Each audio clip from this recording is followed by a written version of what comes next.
I don't remember exactly why I turned the lights off that early. At the time, it didn't feel like a decision worth remembering. It was just one of those quiet nights where nothing was supposed to happen. I was 35, living alone in a small single-story house in a quiet neighborhood.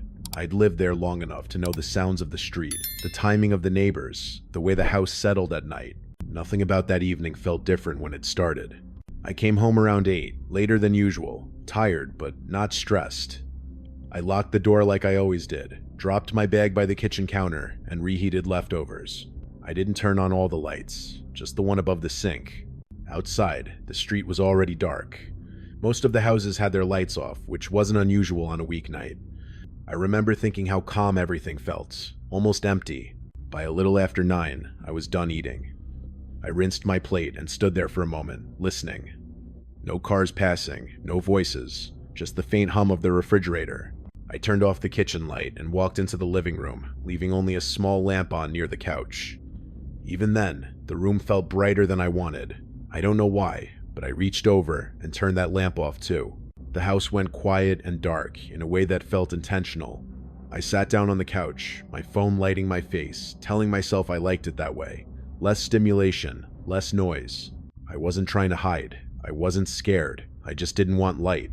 At least, that's what I told myself. A few minutes later, my phone buzzed with a notification from my door camera. Motion detected. That wasn't unusual either.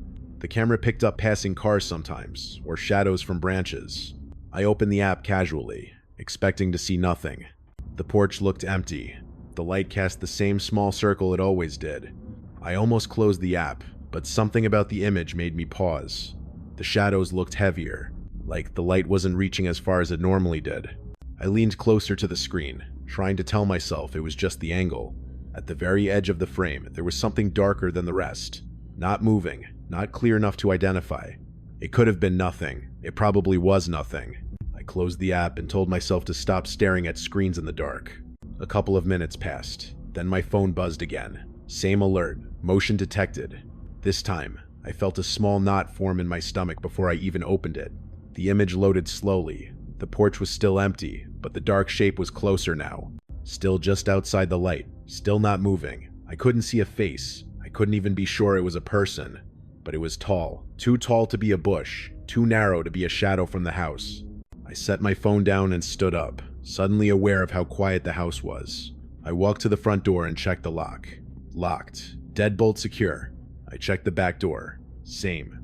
I felt a little embarrassed with myself, standing there in the dark, checking locks when nothing had actually happened. I didn't turn the lights back on. That was when my phone buzzed again, this time with a text from a number I didn't recognize. I stared at it for a few seconds before opening it. You turned the lights off early tonight. I remember thinking it had to be a coincidence. Wrong number. Someone guessing. I typed back, asking who it was. The reply came almost immediately. I noticed. That was when I felt it. That slow, sinking feeling in my chest. I hadn't told anyone I was home. I hadn't posted anything. I hadn't even turned the lights off at the same time I usually did. I didn't respond right away. I just sat there, my phone warm in my hand, listening to the house. Another message came through. You don't need them. I stood up and walked toward the living room window without thinking, then stopped myself halfway. The glass reflected nothing but darkness. I realized then that from outside, anyone standing on the porch could see straight in if the light was on. That thought made my skin crawl. I stepped back and stayed where I was. I typed that they had the wrong number. The response didn't come right away this time. When it did, it was short. No, I don't. My heart started beating faster. I opened the camera app again. The porch light was still on. The dark shape was closer now, just at the edge of the light. It still wasn't moving. That was the part that bothered me most. If it had shifted, if it had stepped forward or back, I think I would have felt more certain about what I was seeing. But it just stayed there, like it didn't need to hurry. My phone buzzed again. I didn't want to knock. I remember sitting down on the floor, my back against the couch, trying to breathe normally. I told myself this was getting out of hand, that I was letting my imagination fill in gaps. I typed one word, please. The reply came almost instantly. I will. I just wanted to be sure you were alone. That sentence didn't register right away. I had to read it twice. By the time I looked back at the camera feed, the porch was empty. The dark shape was gone. No movement, no sound. Just the quiet night and the weak glow of the porch light. I sat there for a long time after that, my phone still in my hand, waiting for something else to happen. Nothing did. No more messages, no more alerts. Eventually, I convinced myself it was over. A prank, someone bored, someone trying to scare a stranger. I told myself that made more sense than the alternative. I didn't sleep much that night, and I kept thinking about one thing over and over, the way that message had been phrased. Not that they wanted to scare me, not that they wanted to talk, just that they wanted to be sure I was alone. At the time, I told myself it didn't mean anything. Looking back now, I know that was the moment the night changed. I stayed on the floor longer than I should have, my back against the couch, phone still in my hand even though nothing else was coming through. I kept refreshing the camera feed, half expecting the shape to reappear, half hoping it wouldn't. The porch stayed empty, the street stayed quiet. After a while, the adrenaline faded into something dull and exhausting. I told myself that if nothing else had happened by now, it probably wouldn't. I stood up, turned the living room lamp back on, and felt slightly ridiculous for how shaken I was. I didn't call anyone. I didn't post about it. I didn't want to explain something. I wasn't even sure I understood myself. I went through my normal routine, locking the bedroom door before I lay down, which I'd never done before, but told myself was just being cautious. I slept lightly, waking up every time the house made a sound. When morning came, I felt more embarrassed than afraid. In daylight, everything looked normal again. The porch, the yard, the street, nothing out of place. For most of the next day, I convinced myself it had been a coincidence layered on top of a bad mood and too much quiet. Someone guessed right. That was all. I went to work, answered emails, laughed at the right moments, and almost forgot about it entirely. That night, I came home a little later than usual, on purpose. I turned every light on as soon as I walked in. Kitchen, living room, hallway, bedroom.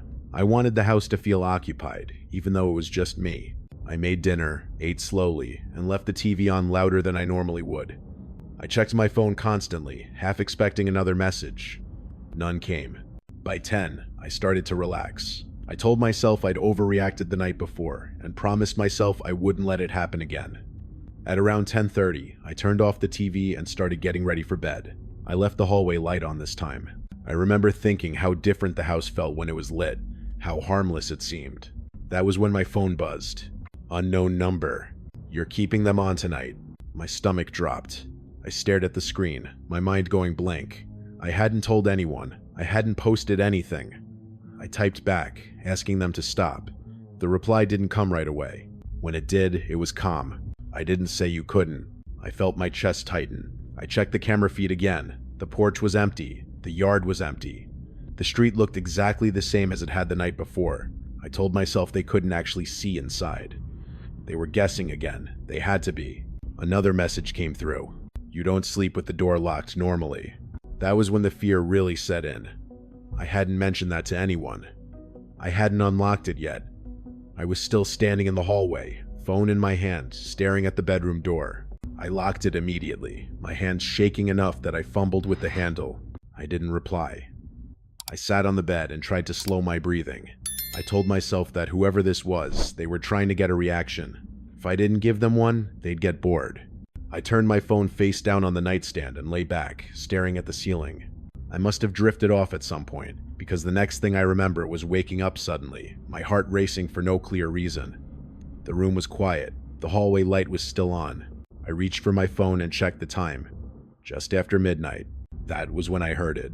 Not loud, not sudden, a soft sound from somewhere in the house. At first, I thought it was the refrigerator or the heater kicking on. Then I realized it was something else. Footsteps. Slow and careful, moving across the living room floor. I held my breath and listened. The sound stopped, then started again, closer this time. I slid out of bed and pressed my ear against the bedroom door. I could hear someone on the other side, close enough that I could hear the fabric of their clothing shift as they moved. My phone buzzed on the nightstand. You woke up. I didn't open the message. I didn't reply. I backed away from the door and locked myself in the bathroom attached to the bedroom, my heart pounding so hard it hurt. I crouched on the floor, phone clutched in both hands, and dialed emergency services. I whispered my address as soon as the operator answered, trying to explain without raising my voice. I told them someone was inside my house. While I was on the phone, I heard a drawer open in the kitchen. Then another. The sound of someone touching my things, unhurried, familiar, like they'd done this before. The operator told me to stay where I was and keep the line open. They said help was on the way. My phone buzzed again. You shouldn't have moved. I squeezed my eyes shut, tears running down my face. I didn't respond. I listened as the footsteps moved back down the hallway, stopping just outside the bathroom door. I could hear someone breathing on the other side, slow, controlled. Then, suddenly, sirens, distant at first, then closer. The footsteps retreated quickly. I heard the back door open, then slam shut. Branches snapped outside. Silence returned, heavy and unreal. When the police arrived, they searched the house thoroughly. They found the back door unlocked, and muddy footprints leading out into the yard, but nothing else. No one was caught. One of the officers told me gently that it didn't seem random, that someone had likely been watching the house for a while. I didn't stay there another night. I packed a bag and stayed with a friend until I could move. I changed my number. I changed my routine. I stopped turning lights off early. Nothing like that ever happened again. But even now, when I think back on it, what stays with me isn't the fear of that night. It's the realization that someone noticed the smallest, quietest choices I made, the kind you don't think anyone else sees.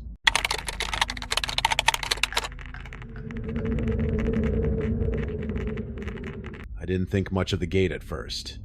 It had always been there, old and slightly bent, separating my backyard from a narrow strip of trees and brush that ran behind the row of houses. I was 38, living alone for the first time in years after a long relationship ended, and I'd chosen the house because it felt quiet and contained. The gate was usually locked, more out of habit than fear. That night, I remember telling myself I was finally getting used to being alone. I came home a little before 8. It was already dark, the kind of dark that settles early when the air is still and there's no reason for anyone to be outside. I locked the front door, set my keys down, and turned on just one lamp in the living room. I didn't bother with the overhead lights. I heated up dinner, ate slowly, and scrolled through my phone, enjoying the silence. Nothing about the evening felt unusual. That's what made everything that followed so unsettling. A little after 9, I muted the TV because I thought I heard something. At first, I couldn't tell what it was. Just a faint metallic sound, sharp and brief, like something tapping against something else. I sat still and listened. A few seconds later, it happened again, longer this time. A slow creak, unmistakable once I focused on it. It was the gate. I felt a small jolt of awareness, but not panic. The gate was old. The latch stuck sometimes. I told myself it was the wind, even though I couldn't remember hearing any wind all evening. I stood up and walked toward the back of the house, careful not to turn on more lights. I didn't want to feel silly if it turned out to be nothing. From the kitchen window, I could see part of the yard, but not the gate itself. The yard looked the same as always, dark and empty. No movement, no sound. I told myself to relax and went back to the couch. 10 minutes passed. I started to forget about it. Then my phone buzzed with a text from a number I didn't recognize. I almost ignored it. When I opened it, my stomach tightened. You heard it. I stared at the message longer than I should have. I hadn't said anything out loud. I hadn't texted anyone. I typed back, asking who it was, then immediately regretted replying at all. The response came quickly. Someone close enough to hear it too. I felt a wave of nausea.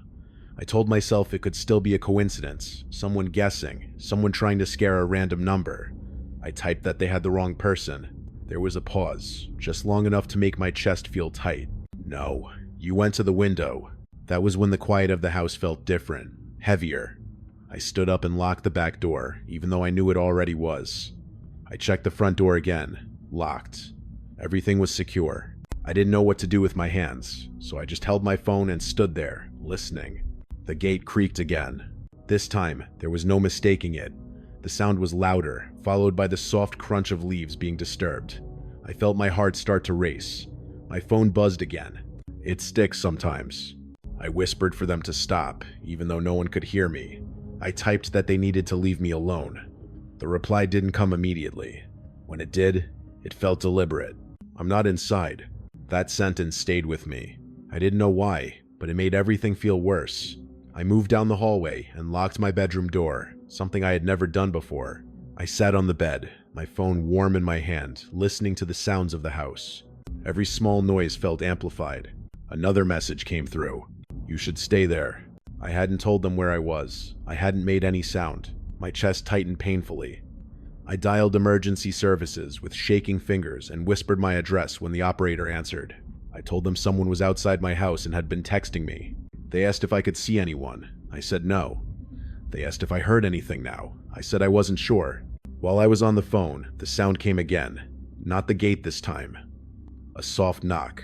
Just one. At the back door. My entire body went cold. The knock wasn't loud. It wasn't aggressive. It felt careful, almost polite. My phone buzzed. I didn't want to wake the neighbors. I pressed my hand over my mouth to keep from crying, whispering everything to the operator. They told me officers were on the way and to stay where I was. I listened as footsteps moved away from the door, slow and deliberate, circling the house. The messages stopped after that. No more knocks, no more sounds. I stayed locked in my bedroom, heart pounding, waiting for the sound of sirens. When the police arrived, the yard was empty. The gate was open. They found disturbed leaves leading from it toward the back of the house, but nothing else. No one nearby had seen anything. One of the officers told me quietly that it didn't seem random. That was when it started to sink in. Whoever had been outside that night hadn't stumbled onto my house by accident. They knew I was alone, and they knew exactly when to come. I didn't sleep at all after the police left. I sat on the couch with every light on, listening to the house like it was a living thing that might betray me if I stopped paying attention. The officers had closed the gate before they left and told me to call again if anything else happened, but the way one of them looked at me stayed in my mind. He hadn't said much, just that it didn't feel random, and that was worse than any explanation. When morning came, everything looked ordinary again. The yard was empty, the gate stood closed, slightly crooked the way it always had.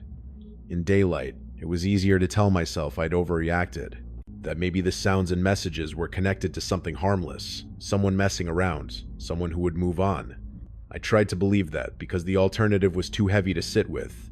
I took the day off work and stayed home, convincing myself that being there during the day would make me feel safer. I walked the yard, checking the fence, checking the latch on the gate. It wasn't broken. It wasn't damaged. If someone had opened it, they hadn't forced it. That detail bothered me more than I expected. It meant they knew how. I spent the afternoon changing small things. I moved furniture in front of the back door. I checked the locks again and again. I kept my phone on me at all times. By evening, exhaustion settled in, dull and heavy. I told myself that night would be different, that whatever had happened was over now, that police had been involved. That night, I stayed home again. I didn't want to, but I didn't want to feel like I was running either. I left the lights on. I turned the TV up louder than usual. I tried to cook dinner but couldn't focus, so I barely ate. I kept glancing at the back of the house, listening for any sound that didn't belong. Around 9:30, I almost relaxed. The house stayed quiet. No creaks, no knocks, no messages. I remember thinking that maybe the fear had been the worst part, and that it was already fading. Then my phone buzzed. Unknown number. You fixed the gate. I felt my stomach drop so suddenly it made me dizzy. I stared at the screen, hoping I was misunderstanding. I hadn't told anyone. I hadn't posted about it. I typed that they needed to leave me alone. This time, the reply came slowly. It's harder now. My hands started shaking. I stood up and walked toward the back window, then stopped myself. I didn't want them to know I was looking. I checked the back door. Locked. I checked the front door. Locked. Everything was as secure as it could be. Another message came through. You don't check the window anymore. That was when I realized how closely they'd been paying attention. Not just to the house, but to me, to my habits, to what I did when I thought no one was watching. I locked myself in the bedroom again and sat on the bed, phone clutched in my hand, trying to breathe evenly. I dialed emergency services again. I told the operator the same person had contacted me and seemed to know changes I'd made to my house. She told me officers were on the way. I stayed on the line, listening. Outside, I heard the gate. Not a creak this time, a sharper sound, metal against metal, followed by silence. My phone buzzed. You forgot one thing. I whispered this to the operator, my voice breaking. She told me to stay where I was. I listened as footsteps moved through the yard, slow and unhurried. They stopped somewhere near the back of the house. I could hear someone touching the door handle, testing it gently, like they didn't want to make noise. "I told you to stay inside," the message read. I pressed my hand over my mouth, trying not to cry. The operator kept talking, grounding me, telling me help was close. The footsteps moved away from the door, circling the house again. I heard them pause near the side window, then continue on. Then, everything went quiet. No footsteps, no sounds. I barely breathed. Seconds felt like minutes. I wondered if they'd left again or if they were waiting, listening the same way I was. Red and blue lights suddenly flashed through the bedroom window. Sirens cut through the quiet, loud and jarring. Outside, footsteps ran this time, fast and careless. I heard the gate slam shut hard enough to rattle the fence. When the police arrived, they found the gate open again. The latch was scratched, bent slightly out of shape. Fresh footprints led from it toward the house, and then away again. No one was caught. One of the officers looked at me and said something that stuck with me. He said it looked like someone was testing how quickly I reacted. That was when I knew I couldn't stay there. I packed a bag that night and stayed with a friend. Within a week, I moved. New place, different neighborhood, no gate, no backyard that backed into trees. I changed my number and told only a few people where I lived. For a long time, nothing happened. I started to feel like myself again. The fear dulled into something distant, something I could almost forget. Then, months later, I got a single message from a number I didn't recognize. "You chose better this time." I blocked it immediately. Nothing else followed. Even now, I still think about that gate, about how ordinary it looked, how easy it was to ignore, and how quietly someone learned my routines just by waiting for the nights they knew I'd be alone.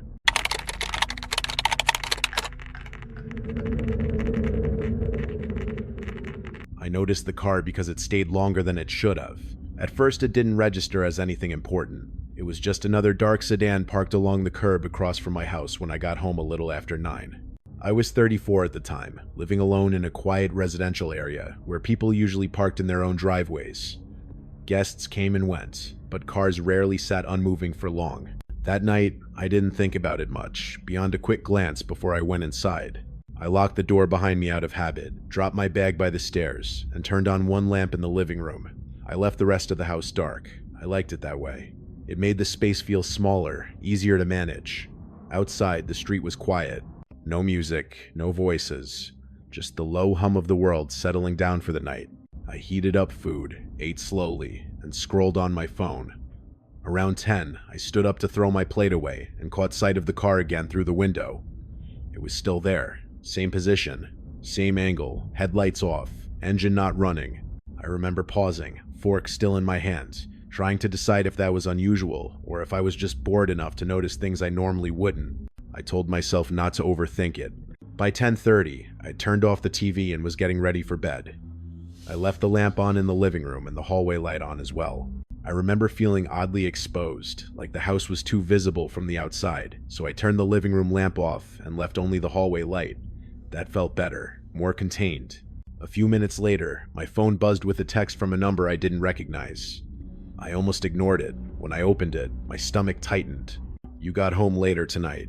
I stared at the message, rereading it. I hadn't told anyone what time I got home. I hadn't posted anything.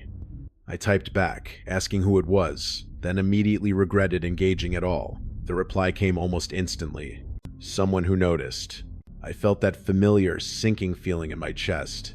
I told myself it could be a wrong number, someone guessing, someone trying to scare a stranger. I walked slowly toward the window and peeked through the blinds. The car was still there. I stepped back, suddenly aware of the light behind me. I turned the hallway light off and let the house go dark, except for the glow from my phone. My heart started to beat faster. Another message came through. "You don't need the lights." I didn't respond. I sat down on the couch, phone in my hand, trying to think logically. There was no proof, no threat, just words. I told myself to calm down. At 10:47, I heard a sound outside, a car door opening, then closing softly. I froze, listening. Footsteps followed, slow and unhurried, moving along the sidewalk. My phone buzzed again. "You see now." I stood up and looked through the blinds again, this time more carefully. The driver's door of the sedan was open. A figure stood beside it, mostly a silhouette in the dark. I couldn't see a face. I couldn't even be sure which direction they were looking. But the way they stood felt deliberate, like they weren't in a hurry to go anywhere. Another message appeared. I didn't want to drive away yet. My throat felt tight. I typed that I was calling the police. The response came calmly. "You can." The figure didn't move. I dialed emergency services with shaking fingers and told the operator someone was outside my house and texting me. She asked if I could see them. I said barely. She told me officers were on the way and to stay inside. Outside, the figure closed the car door slowly. The sound echoed too loudly in the quiet street. Instead of leaving, they walked a few steps away from the car and stopped directly across from my house. They didn't approach. They didn't retreat. They just stood there. My phone buzzed. "I don't need to be closer." I slid down against the wall, my heart pounding. I whispered everything to the operator, describing what I could see.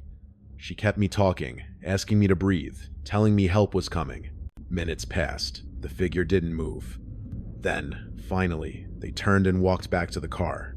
Relief washed over me so quickly, it made my legs feel weak. I watched as they got inside. The engine started. The car didn't leave.